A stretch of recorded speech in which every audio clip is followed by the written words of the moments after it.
Hello everyone, today it's time for a new video and we're going to talk about 10 interesting street lighting facts. Even though it might seem like a very small thing that for most people falls into the background, there's actually, as you can see on this channel, quite a few people interested in street lighting, and it's actually a bigger world than you might expect. That's why I have 10 completely random street lighting facts. And the first fact here is about this CPO bulb, which is something that Philips has made just around the time when LED became a thing. And Philips took a pretty big risk with this bulb, because while most companies were focusing on LEDs, Philips has focused on this bulb for a while, since there was a time when this bulb was more efficient than LED. But most councils weren't buying it. And I think one of the main reasons why Philips, or now Signify, isn't doing as well is because of that bulb and their very late focus on the LED format. But it's pretty interesting to know that in street lighting, at least, this bulb could have had a pretty nice future. Fact number 2 is that in some installations, and at least in the Netherlands, I don't know how it is for other countries, the ground wire and the neutral wire are actually connected, which does mean that it's basically safe there to touch the neutral wire without getting an electricity shock, and you can actually test the neutral on the column itself, and you can still touch the column, of course, which is something when I ever do work on street lighting, some people are pretty surprised about. And the next fact kind of shows that street lighting is a bigger world than you might expect, because there's a shit ton of different types of lanterns. I think there's easily, at least in the Netherlands, over 1,000, because there are actually quite a lot of brands that make street lighting lanterns, which most people don't know because it's not a very advertised thing. But AEG, for example, makes street lights. And the bigger brands alone, like Philips and Schreder, have like over 50 different types of lanterns for street lighting. And with all of those types, it's became quite a difficult thing to manage. And one thing that not a lot of people know is that modern LED lanterns actually know their location. Just like everything these days, like, it has to do more than just their intended purpose. And especially for street lighting, instead of they just having to spread light onto the street, they now all have to be dimmable and fancy and have to work in different colors and everything.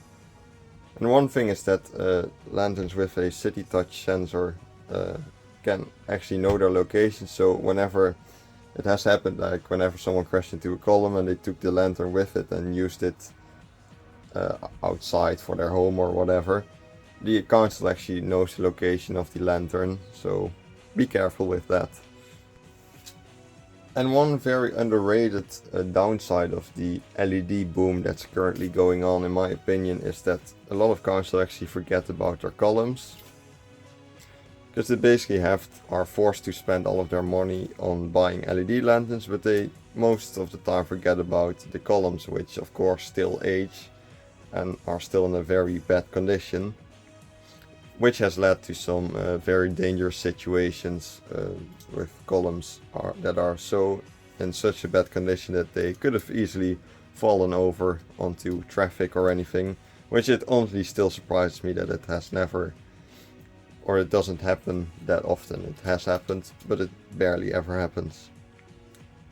Which actually, columns used to be checked every 5 years or so, at least in this council, so they would make sure that there aren't many different or many dangerous situations, but that doesn't really happen anymore, since the shift is basically only on LED street lighting and not the columns itself.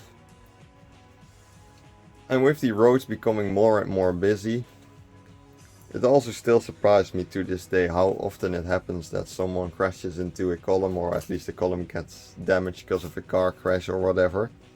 Which in a council that has just above 200,000 people, it happens like 5 to 6 times per day. Which is quite ridiculous to think about. Like every day like 5 to 6 people crash into the column, which obviously there are not all like very extreme crashes, but still they will probably have damage on the car, and the lantern itself obviously will have damage as well.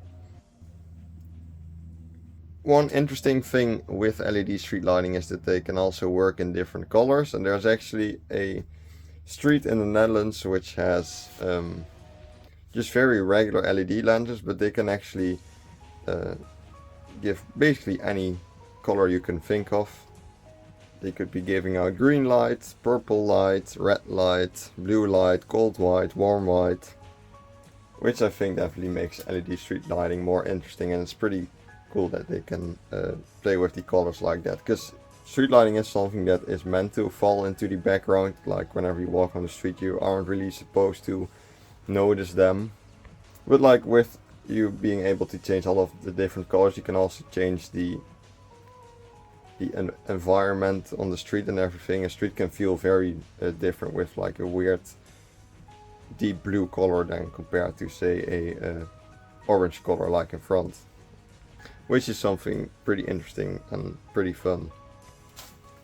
And certain bulbs used in street lighting actually have a very long lifetime. The 50 watt mercury vapor bulb, like we talked about in the previous video, can last up to 30 years. And also there's an experiment with like induction light, which Philips has made a QL bulb, which is meant to basically last forever, which it does last a very long time, but it comes at the price of the bulb using a lot of energy for very little light. And I do definitely think that humans are smart enough to create a bulb that lasts for like 50 to 80 years, but obviously that wouldn't be a smart business move, because you won't really sell a lot of bulbs. And there's a certain area in the southeast of the Netherlands which has ridiculously small columns. The amount of post-op lanterns that we have here in the Netherlands is already pretty rare compared to other countries. Like most countries have taller columns than we have in the Netherlands here, but there's actually columns in some cities here or towns that are just above 2 meters, which you can almost just touch by hand, which I haven't really seen in any other parts of the Netherlands, at least not in public street lighting. But it's pretty interesting to see these very tiny columns. And the last fact for today is that there are also a lot of different bulbs used in street lighting. Like, as someone that works in street lighting, my van is basically filled with 100 different types of bulbs. Like 50 years ago there weren't that many different types of bulbs. I think since the metal halide era of bulbs with like the CDM, CDO, CPO, things have just gone over the top, and there are just so many different bulbs, which isn't even something you probably notice as like a regular person walking under street lighting, but it's becoming quite hard to keep track of which bulbs are used in which lanterns, because there's just so many options, which with LED there still is, but a lot less. But that were 10 street lighting facts. Thanks a lot for watching, have a nice day, and I'll see you in the next video.